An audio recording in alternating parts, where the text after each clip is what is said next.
Hello friends, आपका स्वागत है पहलवान गुरुदीन ग्रुप ऑफ कॉलेज के यूट्यूब चैनल पर। मैं रमाकांत सिंह, समाजशास्त्र प्रवक्ता, पहलवान गुरुदीन विधि महाविद्यालय पनारी ललितपुर से मैं एक बार फिर समाजशास्त्र का एक नया वीडियो लेकर उपस्थित हुआ हूं। मेरे वीडियो को लाइक, शेयर, कमेंट्स जरूर करें और चैनल को सब्सक्राइब करें, बेल आइकन दबाएं ताकि आपको नए वीडियो की नोटिफिकेशन मिल सके। मैं इस वीडियो में आज का टॉपिक है इस्लाम के प्रमुख तथ्यों तथा नैतिक शिक्षाओं की विवेचना पर चर्चा करेंगे। इस्लाम तथा मुस्लिम समुदाय। भारतीय समाज की धार्मिक संरचना में संख्या के आधार पर इस्लाम को मानने वाले लोगों का स्थान हिंदुओं के बाद दूसरा है।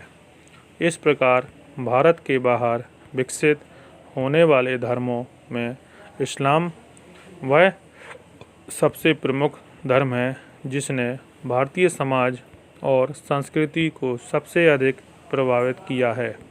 इस धर्म का आरंभ यहाँ 8वीं शताब्दी से शुरू हो गया था। इसके बाद 11वीं शताब्दी से जब भारत पर तुर्कों और अफगानों और मुग़लों ने आक्रमण करके देश के बड़े हिस्से पर शासन करना शुरू कर दिया, तो यहाँ इस्लाम को ग्रहण करने वाले लोगों की संख्या तेज़ी से बढ़ने लगी। अनेक दूसरी धर्मों की तरह इस्लाम को मानने वाले दो प्रमुख संप्रदायों में विभाजित उन्हें शिया और सुन्नी कहा जाता है। शिया लोग परंपरागत अरबी इस्लाम में अधिक विश्वास करते हैं, जबकि सुन्नी लोगों का यह दावा है कि वे पूरी तरह हजरत मोहम्मद साहब द्वारा दी गई शिक्षाओं में ही विश्वास करते हैं। हजरत मोहम्मद की मृत्यु के बाद उनके उत्तराधिकारी के सवाल को लेकर भी इन दोनों संप्रदायों के बीच विरोध चलता रहा। भारतीय समाज में शिया लोगों की तुलना में सुन्नियों की संख्या काफ़ी अधिक है। मुसलमान भी व्यवहारिक रूप से अनेक उच्च और निम्न जातियों में बटे हुए हैं। विवाह संबंधों की स्थापना में यह विभाजन बहुत स्पष्ट रूप से देखा जा सकता है। सैद्धांतिक रूप से सभी मुसलमान समान हैं तथा इस्लामी भाईचारा उनके जीवन का आधार है। इस्लाम के अनुसार व्यक्ति का सामाजिक, सांस्कृतिक, आर्थिक जीवन पूरी तरह उनके धार्मिक नियमों के अधीन है।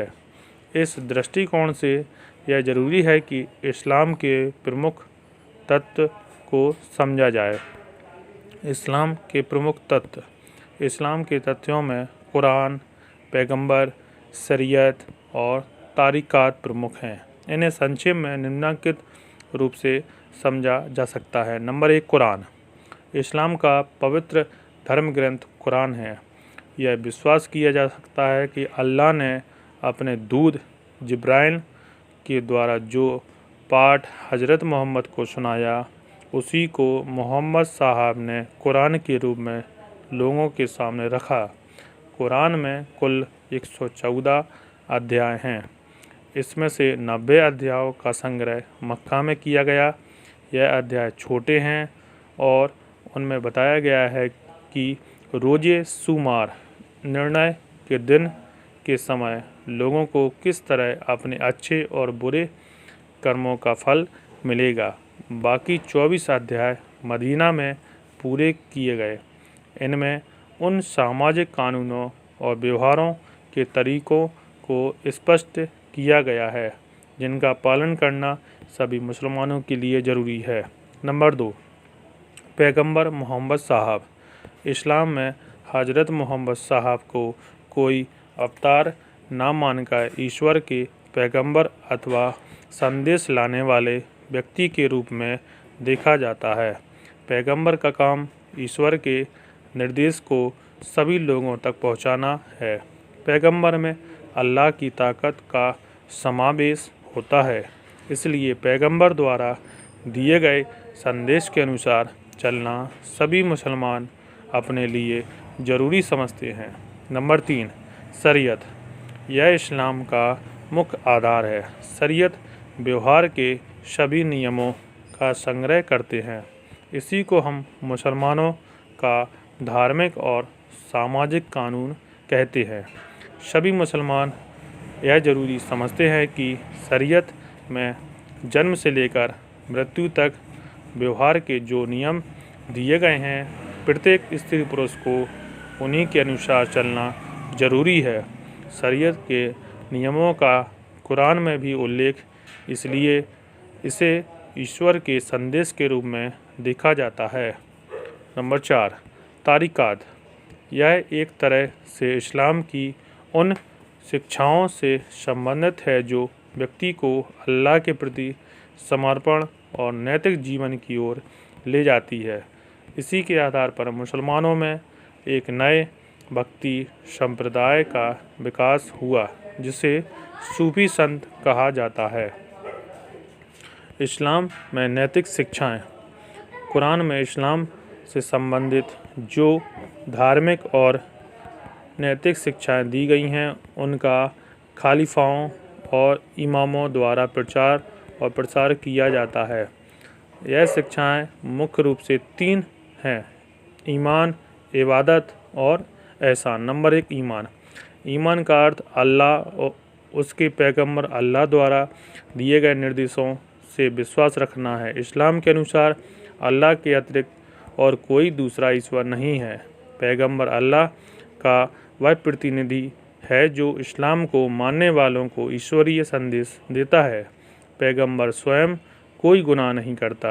मुसलमानों को इस बात पर भी ईमान लाना जरूरी है कि क़यामत के बाद रोज़े शुमार का दिन आता है। इसी दिन सभी लोगों को उनके अच्छे और बुरे कर्मों के अनुसार तरह तरह के सुख और दुख बांटे जाते हैं। नंबर 2, इबादत। इबादत का तात्पर्य पैगंबर द्वारा बताई गई धार्मिक क्रियाओं से है। यह क्रियाएं 5 हैं। नंबर 1, शहादा। नंबर 2, सलाह। नंबर 3, ज़कात। नंबर 4, रोज़ा। नंबर 5, हज। शहादा का तात्पर्य इस बात में विश्वास करना है कि अल्लाह एकमात्र ईश्वरीय शक्ति है और मोहम्मद साहब अल्लाह के पैगंबर हैं। सलाह का तात्पर्य है दिन में 5 बार मक्का की ओर मुँह करके नमाज पढ़ना और शुक्रवार जुमा के दिन दोपहर की नमाज में सभी को मिलजुल कर हिस्सा लेना। ज़कात का अर्थ अपने आय का 2.5% हिस्सा दान में देना। रोज़ा का अर्थ है रमज़ान के महीने में दिन भर व्रत रखना। हज को इस्लाम में सबसे प्रमुख तीर्थ माना जाता है। इसका संबंध मक्का में स्थित काबा के दर्शन करने से है। अनेक मुसलमान इबादत में जिहाद या धर्म युद्ध को भी शामिल करते हैं। जिहाद उन लोगों का विरोध करता है जो इस्लाम में विश्वास नहीं करते हैं। नंबर 3, एहसान। एहसान का तात्पर्य कुरान में दी गई शिक्षाओं के अनुसार अच्छे कर्मों का करना और बुरे कामों से अलग रहना। इन्हीं को हम इस्लाम की नैतिक शिक्षाएं कहते हैं। ये शिक्षाएं इस प्रकार है। नंबर 1, ईश्वर एक है, वहीं पूरी दुनिया का मालिक एक है। नंबर 2, कुरान में कहा गया है हर मुसलमान अपने कर्मों के लिए स्वयं जिम्मेदार होता है। कुरान 42.25। अल्लाह तक लोगों की हालत नहीं सुधरता जब तक वे पहले अपने दिलों को अच्छा नहीं बना लेते। नंबर 3, कुरान में कहा गया है कि तुम तो कुछ भी बोलो, सच बोलो। यदि कोई वायदा करो तो उसे पूरा करो। किसी की अमानत पर बुरी निगाह मत डालो। बद चलनी से बचो। किसी पर बुरी निगाह मत डालो और कोई अत्याचार मत करो। नंबर 4, प्रत्येक व्यक्ति का यह कर्तव्य है कि इस्लाम की शिक्षाओं का अधिक से अधिक प्रसार करे। इस तरह संसार में मनुष्य की 2 ही जातियां हैं, एक मुसलमान, दूसरी गैर मुसलमान। प्रत्येक मुसलमान का कर्तव्य है कि वह मुसलमानों की दुनिया को बढ़ाए और गैर मुसलमानों की दुनिया को घटाता रहे। नंबर 5, इस्लाम किसी तरह के सामाजिक भेदभाव या ऊंच नीच को नहीं मानता। दूसरी धार्मिक संस्थाओं की तरह भारत में भी इस्लाम में अनेक त्योहारों और रीति रिवाजों का समावेश है। मुस्लिम त्यौहार मोहम्मद साहब के जीवन से जुड़े हुए हैं। मुसलमानों का नया वर्ष मुहर्रम से शुरू होता है। रमज़ान के 90 महीने को सबसे पवित्र माना जाता है। सभी मुसलमानों से यह आशा की जाती है कि वे रमज़ान के महीने में उपवास रखें। इस महीने के 30वें दिन शाम को चांद दिखाई देने के बाद ईद उल फितर त्यौहार मनाया जाता है। इसमें सभी लोग ईदगाह में जाकर नमाज पढ़ते हैं और इसके बाद एक दूसरे से मिलते हैं। इसके अतिरिक्त ईद उल जुहा, बकरीद तथा शब ए बारात भी मुसलमानों के प्रमुख त्यौहार हैं। विवाह और दूसरे प्रमुख कार्य हिजरी पंचांग के अनुसार किए जाते हैं। बस आज का व्याख्यान यहीं समाप्त किया जाता है। धन्यवाद।